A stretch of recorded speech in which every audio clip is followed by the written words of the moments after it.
And if you could just confirm that you're able to see that, and that way we know we can get going. We do see it. Thank you. Okay, great. Well, hello, and thank you again for taking time this afternoon to learn a little bit more about the Infor Configure Price Quote solution. But before we get started, I'd like to share with you some of our customers' experiences. So Quaker, oops, I'm sorry, went to the wrong screen there.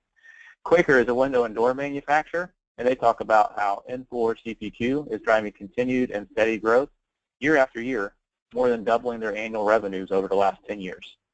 And Seneca, they're a manufacturer of PCs and servers, and they talk about how their costs have been reduced by eliminating errors, returns, and rework. And then Huddig is a building products distributor with over 27 locations nationwide, and they credit Infor CPQ for differentiating themselves in the market by making them easier to do business with in the eyes of their customers. So Infor Configure Price Quote is a key component of the sales and service solutions in the Infor Customer Experience Suite. The Infor Customer Experience Suite is a suite of solutions that addresses the marketing and sales and service needs of our customers. Right? It leverages the business collaboration and integration framework of Infor Mingle and Infor Ion, backed by data science and predictive analytics, providing the right messaging and the right proposals to win more business. I've just highlighted the CRM and CPQ solutions as those are the focus of our discussion here today.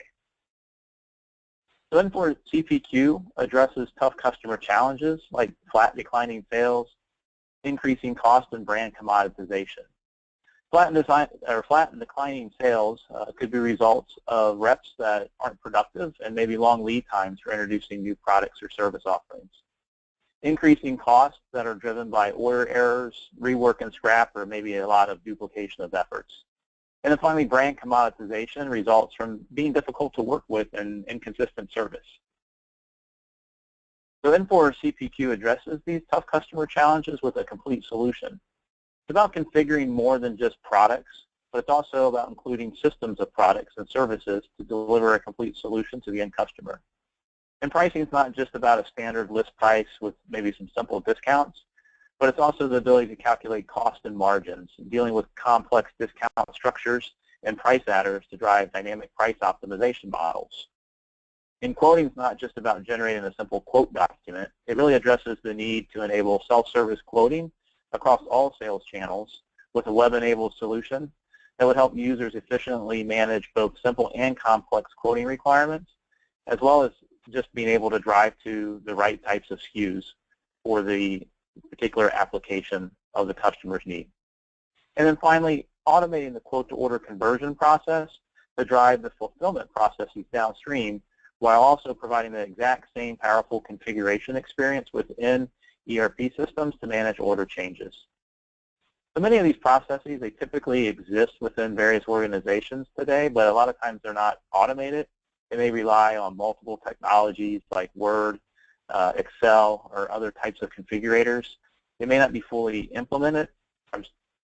They may not be fully integrated, and they a lot of times may be departmentally siloed. So Infor CPQ addresses these tough customer challenges with a complete solution that provides robust capabilities.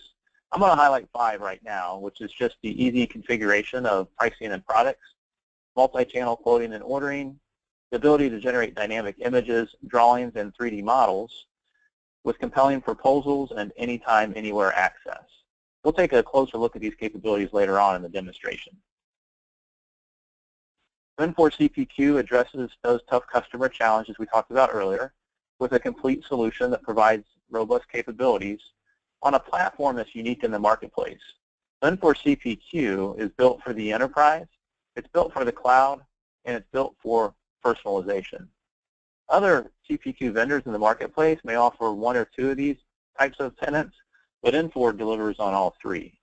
It's an enterprise solution addressing the requirements across the entire organization. It's a multi-tenant cloud solution, lowering the total cost of ownership, and it's a fully personalizable solution to meet the demanding expectations of all types of users across all types of business processes. And then Infor CPQ again addresses those tough customer challenges with a complete solution, providing robust capabilities on a platform unique in the marketplace that works with your systems. So Infor CRM and ERP are at the core of our connected solutions, while also providing CAD capabilities into the sales process. But rest assured, CPQ even works with non-Infor systems, providing those same great capabilities. Infor CPQ also then drives real results for our customers. IES has increased their sales through a 40% year-over-year increase in the quote-to-order conversion rate. Great Plains has decreased their costs by eliminating the need to hire more customer service representatives, although their sales volumes have increased 5 times over the last 10 years, and they've hired no one. And Salix has differentiated their brand by providing their agents with tools that guarantee 100% order accuracy. Furthermore, a study by Aberdeen has shown that CPQ users had a 104% increase in their average deal sizes, a 27% decrease in the sales cycle time, and a 17% increase in the lead conversion rates. So, Infor CPQ enables you to design, market, sell, make, and deliver your products, services, and solutions. It helps you address tough customer challenges like declining sales, increasing cost, and brand commoditization, with a complete solution that provides robust capabilities on a platform unique in the marketplace that works with your systems to deliver real results. That drives real value for you by increasing your sales, reducing your cost, and differentiating your brand. So with that backdrop of the Infor CPQ solution, I thought I'd take the next handful of minutes to go through a quick demonstration of our solution. So to do that, I'm simply going to open up my login here. And so I'm going to enter my user account. Let's just say I'm a sales rep for a fairly diversified manufacturer. I have a few different types of products here that I'm going to demonstrate. And as I log in, I'll be presented with the opportunity to quote a customer. So the first thing that we're going to see as the search screen opens up here is the ability to locate quotes that I've created previously. I can search for those quotes very simply by using a Google-like search. So if I wanted to, hey, I think I remember creating a quote for Lifetime Fitness as an example. I could begin to type, and then as I search there, it filters those quotes down by Lifetime Fitness as the customer. And of course, I can simply clear those results to be able to see everything there again. But I may also remember that I had a project that I associated with a quote, and it was for the Shearbrook community. So I can, again, begin to type, and it finds here that Shearbrook was in the project. So a very easy way to navigate through the system to be able to find quotes that I may have worked with previously. We have our quotes listed here in a card format, which allows us to very quickly see the status of the quote. I can see that this quote has been converted into an order. I have some other quotes that are open. I can see over here for this Dayco construction, I have a partial order. I can also see that value of the quote. So what's the total value of the quote of all the lines that I've quoted, as well as a name just to keep track of what I'm quoting, who it's for, any additional details that I may want to add. I can organize my quotes into projects and jobs, as well as I could capture a purchase order number as I take and convert that quote into an order. So again, a lot of different information here just to be able to very quickly and easily find a quote that I want to work with. But I may want to obviously create a new quote, so that's very simple. We just come over here and we create a new quote. And as I create the new quote, I have an opportunity to select a customer. I don't have to select a customer to start the process, but a lot of times it makes sense to start there because as I select the customer, it will help me also be able to determine the correct price for that customer. And so just like we saw on the quote screen, again, a simple Google search here as I begin to type and I do the search, it's going to filter my list down based upon that information. So we'll go ahead and just choose Dayco Construction as the customer. As I made that selection, it updates that information here on the left. On the right-hand side, I'm just presented with a quote summary.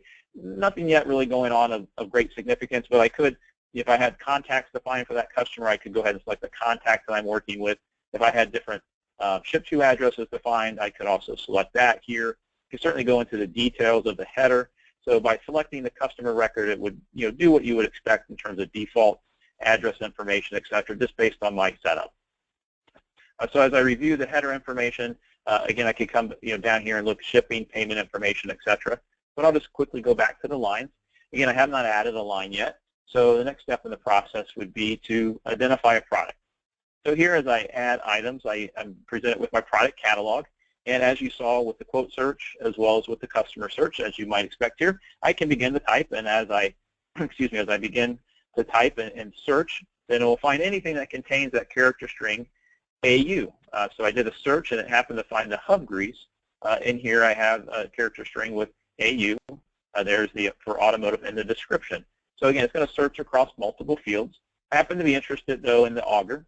So in this case, I'm going to go ahead and make the selection of the auger to begin the quotation process.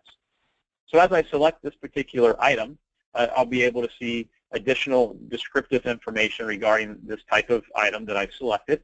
And in this case, it happens to be configurable. So at this point, I'm going to initiate the configuration process. And so this is leveraging our enterprise configuration solution, which will present to the user any variety of different types of information, whether they need to input information or feedback based on the information that they've provided. It's a very flexible platform to be able to guide a user through a process that you define based on your business rules. In most cases, typically to define a type of a product or a service offering, and ultimately to then provide the price as it's been configured. So again, this is just a simple example using some of our standard templates. In this case, we want to find which auger is right for the particular application of where we're going to, say, put a hole in the ground. And so it's asking for what's the surface material. Say it's asphalt. What's the subsurface? So as I get through the asphalt, what am I going to encounter? In this case, I think it's going to be soil. What's the bore depth? So how deep am I putting this, or am I making this hole? What's the width of the hole I'm going to bore out here? It's going to be 12 inches. And so as I input this information, it'll start to then suggest certain types of products based on that information. So in this case, it says, based on the information that's been entered, we're going to recommend an extreme rock auger, but you do have an option for an extreme dirt auger as well. We'll recommend a 5-inch hub size, and then the cut diameter is one that we can make a choice in. So here, it wasn't making a recommendation, but giving us a range of allowable cut diameters. In this case, let's say we just go with a 30-inch cut diameter, and now we're presented with, based on this information here that we've entered by the user as well as we've defaulted based on our business rules, we'll go ahead and allow the user to select then the appropriate tooth type to put onto that auger bit. So we'll go ahead and make that selection. At this point, as I've finished the selections, I can see that I have a price as configured. This is a simple summary of the options that I've selected up to that point. I could see some additional details as well, so I can start to look at maybe some of the key information that was entered or generated. An item number in this case that's been provided based on my selections, the description, again based on the specifics of the selection that I made, as well as the price. And I also certainly have an ability to view an image, and at any point I could always click back through and look at the different data at different points in time. So at this point, again, I'm finished with a pretty simple example of a configuration. Again, those can get much more complete and complex. But I turn back now, what it's providing me, as we see here on the right-hand side, is it shows that I've entered one line item for an extreme rock auger. So I just have a quick snapshot of what's in my quote. And it gives me the ability to be able to configure another auger. Because, again, a lot of times with configurable types of products, I may start with a very common start point, and I just want to iterate through a series of similar types of configurations, so I don't have to reselect that auger again. It's just there available for me to start the process straight from this screen. But perhaps I want to select a different item, and it might be an item that's based upon some rules that I've established for a cross-sell or upsell opportunity. So again, part of the platform, and we'll touch on this a little bit later, is the ability to personalize this. And personalization goes much further than just changing the styling and fonts and colors, but our personalization extends it down to the business process in terms of the logic, the business logic that you can apply as you progress through the quoting process. So again, we'll touch on that a little bit later, but the point here is that now I could start to see a list of items that might be relevant to me based on the configuration of that auger, in this case maybe the hub grease, and I could come in here and say I need 2 tubes of this hub grease, and I'll add that directly to my quote. Again, keeping me in context of my product list so I can quickly add additional products to my quote. We see here that it's been added to my quote, as well as I see my quick summary view. maybe I want to go back to my quote lines here really quickly. I want to get a quick view of what I've added in here. So I just select the link to go back, and I want to maybe expand all. So I can expand this out to see some of those additional details. Here we can see that the as configured item for that auger has been specified. I have some of the key criteria as well that I specified during the configuration process. And then, of course, the heavy-duty grease that I had selected as a standard product. So again, I may want to add some additional items, so we can do that. But maybe before I add some additional items, let's just kind of think about the process and what might come next. And at this point, it might make sense that we're going to go ahead and provide a quote to our customer. So I can do that pretty easily. Here I just say print, and I'm going to generate a document. I can certainly email the document as well. I need to generate it first, but certainly the capability to email directly from the quoting solution is very important. We have some different capabilities here that drive the dynamic generation of the quote document and ultimately the proposal that you provide, so that it's not a one-size-fits-all, so we can have some control over what type of pricing we may want to display, how we show line details, etc. But as we do that, then I'm able to preview that document. I could download it, but ultimately I may want to save that to my quote. I save that off to my quote because then I have that as a future reference after I may email that to my customer and they ask about the quote at a future date. Say we went ahead and we did that, right? We sent it out to our customer and they responded back and they say, hey, this quote looks great, but I'm also interested, oddly enough, in a wood door, right? So they want to add a wood door to this quote. So we could do that right here. I could go right back to my add items and add another line item to my quote, but rather than do that, I want to keep track of different versions. So right now you can see I just have one version of my quote. Before I add the wood door, because it doesn't sound like it makes a lot of sense that I have an auger and some heavy-duty grease with a wood door, so let's not change that original quote. Let's just go ahead and create a new version. So here you can see I just made a simple copy of this quote. Again, if we look up here, I'm on quote 13-2, so that's my version number 2. I can see that reflected over here as well. And so here's where I'll go ahead and I'll add in that wood door. Now, as I select the wood door, very similar to the auger, I can get some additional details. This is a configurable product. I wanted to show you this here today in our examples so we can see a little bit more capabilities as it relates to how we configure, in this case, a product, but certainly is applicable to services, different types of products like healthcare products and things along those lines. Just happen to have some examples that might be a little bit more tangible for us to relate to, if you will. But as I select the wood species of this wood door, we can see here the stain colors presented are sable, natural, and toffee. I may decide, though, to choose hickory, and as I do that, I now have cider and natural. So obviously the configurator here is guiding a user through a process that's ensuring that they're only making valid selections at any given point in time. The other thing that we see here with the configuration experience is that the images that are being displayed are really helping the user understand the product offering. Because pictures do speak 1,000 words, a picture here of showing me what the finish or what the maple wood species looks like with a particular finish applied goes a long way to ensuring the customer is very happy with the product or service that you're providing. So we'll go ahead and say we choose maple, natural, and then as we continue the process, again, the configuration experience can be set up to then default the rest of the information based upon your business rules. So we can see over here on the right, I only entered 2 pieces of information, but we decided to go ahead and default the remaining pieces of information, say based on a standard product offering. Now, it doesn't mean a user can't change that. So certainly they could come over here and they could change the profile. And here's a nice example of, maybe somebody understands your product offering and they know exactly what a one-step profile looks like. I, however, may not really understand what one-step means, and so this is where a picture would be very helpful. So this shows some of the flexibility to display information in different ways. I can show it as a drop-down, but I can also provide a visual assist. And as I look at that, then I realize what one step looks like, and indeed that is the type of a profile that I want, so I can make that selection with confidence. Here we can see a little bit different than what it was in the auger. I've been able to create an additional tab of information. Again, this entire user experience can be defined as part of the implementation, so it's a very flexible platform here to be able to build the experience exactly the way that you want it.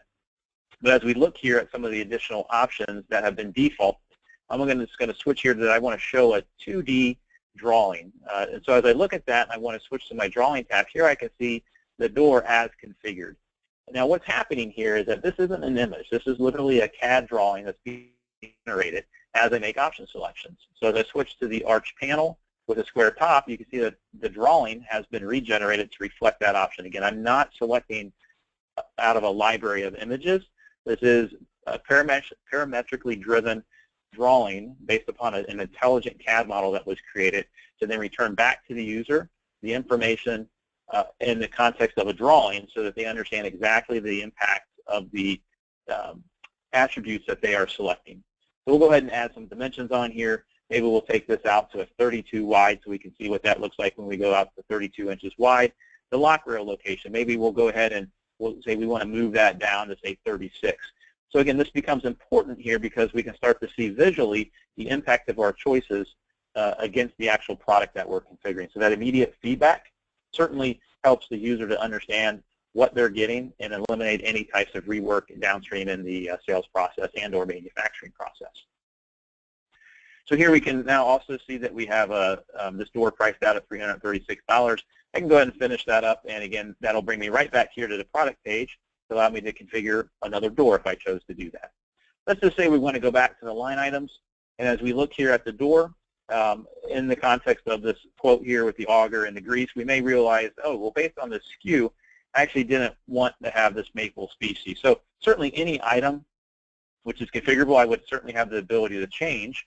And so here, as I say, change those configuration options, I'm not presented with a brand new session that I lost everything that I did previously. So I can very easily view the information that I had previously entered. So I have all that listing here. I see the wood species as maybe I want to change that. So I can simply click over here on the right. It brings me right back to where I want to be in terms of making that change.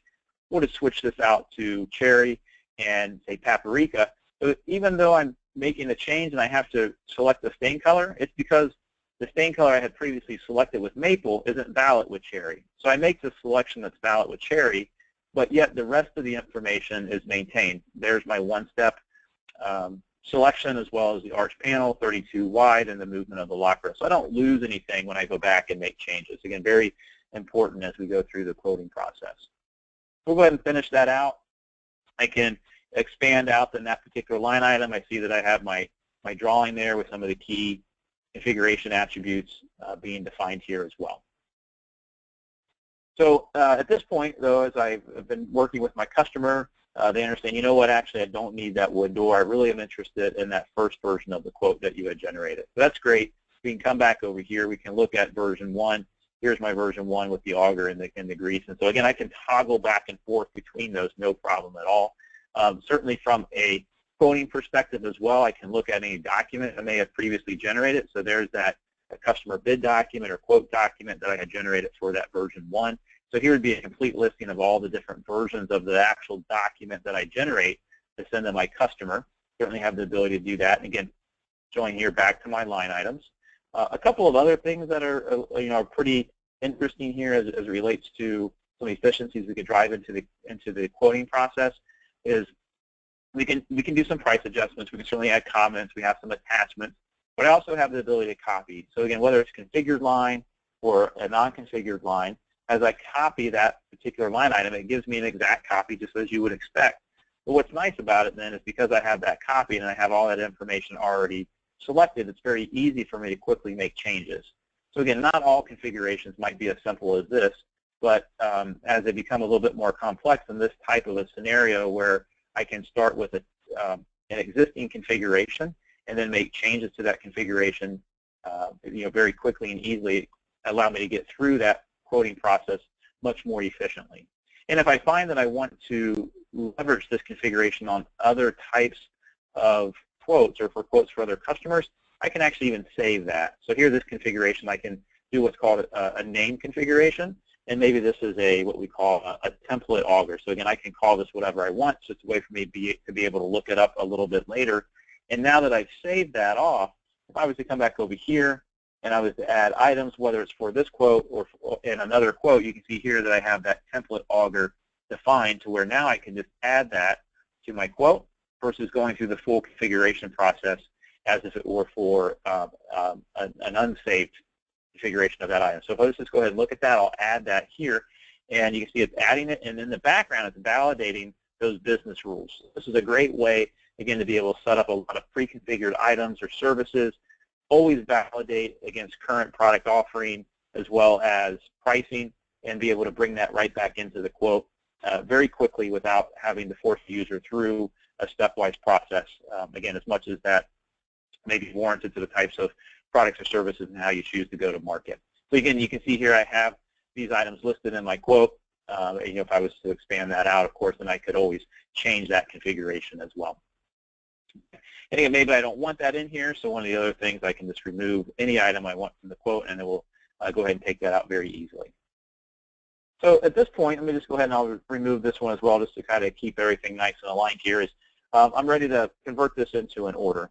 And the options that we have here as we look to convert this into an order is we could convert the entire quote into the order, or perhaps they're only interested in one or two of multiple line items on a quote. So I can do a partial order conversion as well. So if I do a partial, simply is asking me to confirm a partial order. And in that case, then I choose which items I want to add to the order. So here, let's just say we're ready to add the auger. We'll leave the extra heavy-duty grease for a little bit later. And at this point, I've now have this line as ordered. This is still an open line. So as I go back and I take a look, say, at my quote search, here are the cards for the different quotes that I have. Maybe I just want to sort here in descending order so I can just quickly find. You see here I have a partial order of that particular quote. So the one other thing just to mention as we begin to wrap up is, as I've created all of these quotes out here, I certainly have the ability now to save even more time in the quoting process by leveraging work that I've done previously. So as we look at this particular quote, again, this is 13-1. Remember, I did have a second version out here. You'll notice that that version is closed. That's significant because we've transacted a partial order transaction against the version 1 of the quote. So this will then, by default, close out the other versions so that we're not managing orders, if you will, through different versions of a quote. So again, kind of keeps the integrity and the tieback of the order to the quote in place.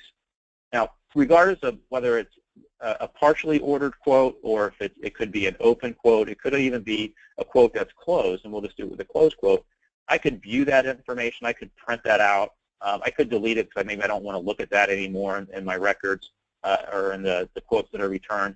I could export that for some other types of integration work. But one of the things that's really nice is I can copy that.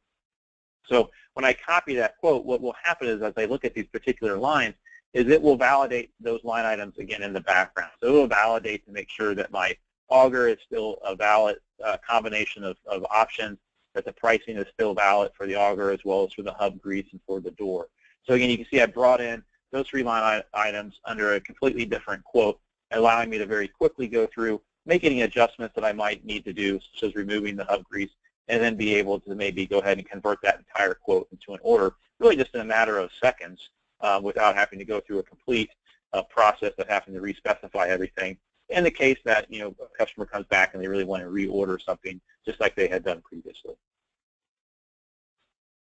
So with that, what I want to do is I'm just going to take a quick pause here just to kind of put an end cap on the functional flow. Certainly there are a few other things in here, but just as time permits, that's the typical flow within the Infor configure price quote solution as it pertains to quoting, as well as the configuration process. One of the things, though, that I want to now transition into is just a quick, brief touch on the personalization opportunities that you have with a solution like this. Again, I talked about in the slide deck the Infor configure price quote being built for the enterprise and built for the cloud and built for personalization. And again, recognizing that this is a cloud-based solution, the ability to tailor this or to change the way the application works, a lot of folks might assume, because it's cloud, that you have some limited opportunities there, that there may be a lot of restrictions of how that's done. But in reality, what we've built, again, is a solution built on a platform that allows me to really personalize far beyond just styling, but down to a point where I can even change the underlying business logic. And I do that in a way that protects me through those upgrades very seamlessly, and I'm not redoing and have to reapply any type of any work. So let me just go ahead and log in here as a different user. This is an admin user. And as oh, the page has expired. That's fantastic. Let's just see what we can do here. I had that open because I didn't want to have to go through and do this. Let's just try that again. All right.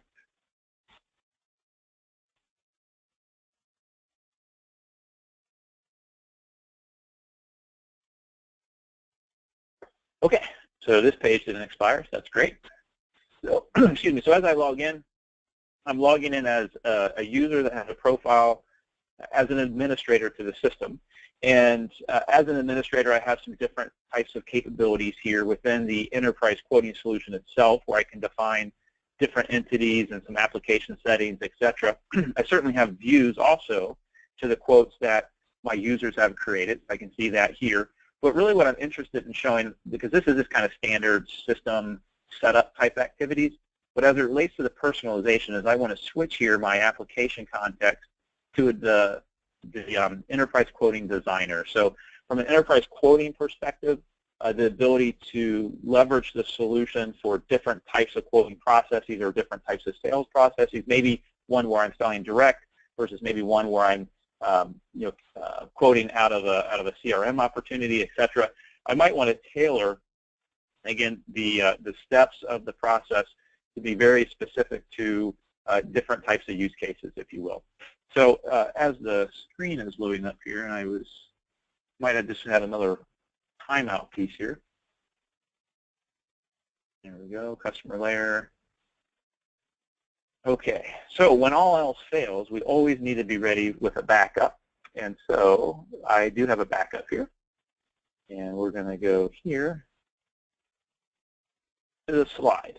All right, so let's see. So what I was looking to show you in the actual application itself, which was causing me a little bit of trouble. Sometimes when you try to do things live, you're always expected that something may not work, and that's a perfect indication that it's a real live system. But what I wanted to point out is that we have a design environment that allows you to define at what we call the customer layer a variety of different attributes, styles, business logic, forms, branding, security within the application. So again, it's not limited to just changing font styles and colors and that sort of thing, but I can define completely new entities, right? Fields I want to place on a screen. How do I want to transact business logic against those fields and other fields that I already have in the template that's been provided? How do I want to reorganize my forms? How do I want to apply branding? How do I want to address security as well as a variety of other system types of information?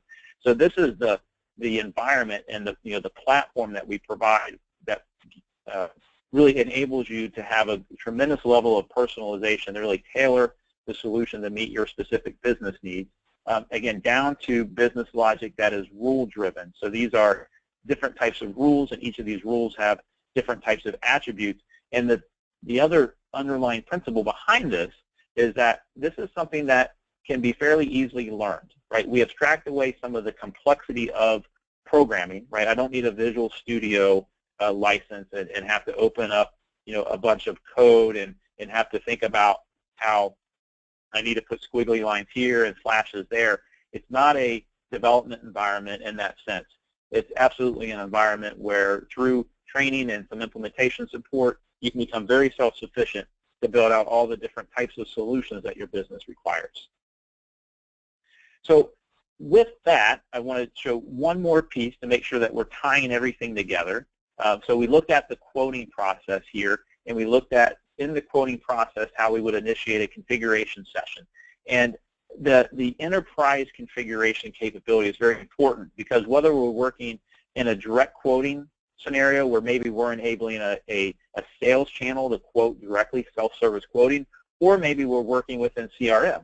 So I could be inside a CRM, and I think a lot of the folks on the phone certainly appreciate and understand all the benefits and the value and the usability of the Infor CRM solution. So we're not going to go through a series of steps or transactions in here. But what I want to be able to do, and I'm sitting here wondering, did I lose my internet connection for some reason?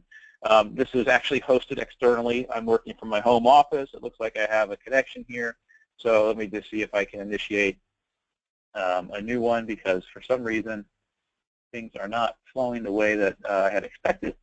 So we'll just go ahead and do this one more time, and maybe this will fire us up. All right, here we go. So we're logged in here to CRM. Again, this is something that should probably be near and dear to most of the folks on the phone, understand what this looks like.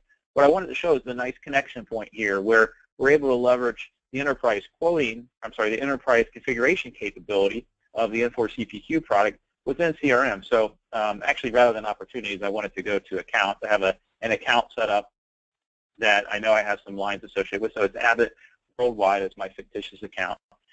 As the account record loads, we'll know that we'll have very easy access then to be able to get to the opportunities associated with that account.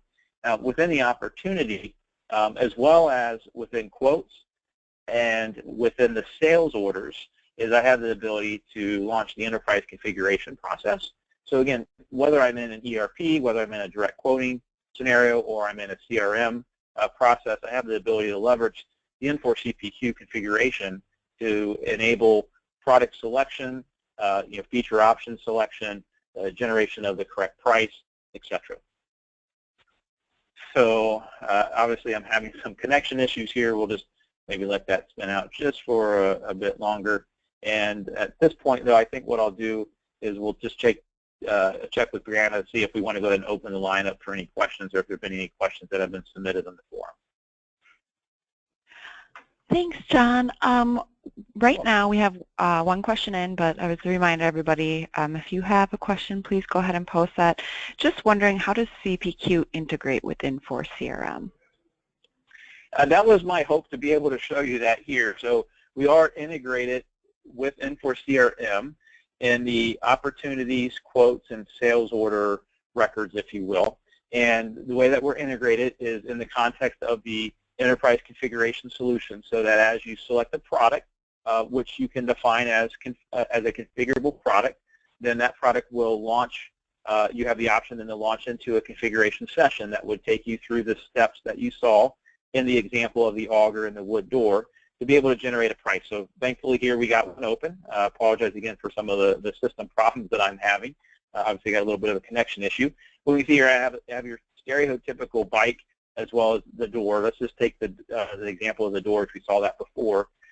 When I click here in my status, this is where we can see whether it's not yet configured, or maybe it's been configured. I might have other types of status indicators, but here you can see that door, just like we saw in enterprise quoting, the same configuration model supporting a quoting process as well as maybe an opportunity process here within CRM. Same types of abilities here, being able to see the 2D CAD drawing having been generated. And maybe we'll just go ahead and we'll change here the wood species. We can see a change in price now to $329. Excuse me, we finish that up, and then I'll return back here into the opportunity, into the products within the opportunity, and show that updated price. So we're bringing back the price associated with that configuration, and again, it would work exactly the same way if I was quoting. If I was configuring out of the quote record or in the sales order record. Now, future integration will enable us to do the more robust quoting that you saw with the enterprise quoting solution, as you saw earlier, as an additional capability within CRM instead of the standard quote. Right. So obviously CRM provides a standard, fairly fundamental quoting capability, but in the context of where you want to provide a much greater level of capability, as you saw with the enterprise quoting, we will be delivering here in the near term. It should be before the end of the year, the integration of the enterprise quoting process from within CRM as well. Today it would be, as you saw here, the enterprise configuration process. Okay, Brandon, any other questions that have come up, or if we wanted to open any of the lines to be able to ask questions? Yep, we do have a couple of questions here. The first one I have is from a user that has lots of products with configurations. And the user is wondering, does it allow some type of product catalogs or ways to organize them for easy drill down? Yes, that excellent question. And so from a product standpoint, as I would go in and I want to perhaps work with an existing quote, we'll just go ahead and open up this one, and I want to add an item. This is where today you could certainly leverage that underlying platform to build some categorization around your products to help find those. Again, understanding that we can certainly do the typing that helps us to be able to find the information related to each of our particular items, so I can find that pretty easily. But the capability today for enterprise quoting does not have a standard product catalog with various categories, et cetera, associated with that. That is a near-term deliverable on our roadmap.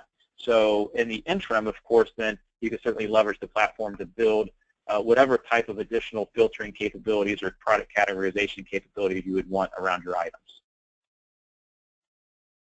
Okay, our next question is, how does CPQ handle discounting and markups, and how about upselling capability?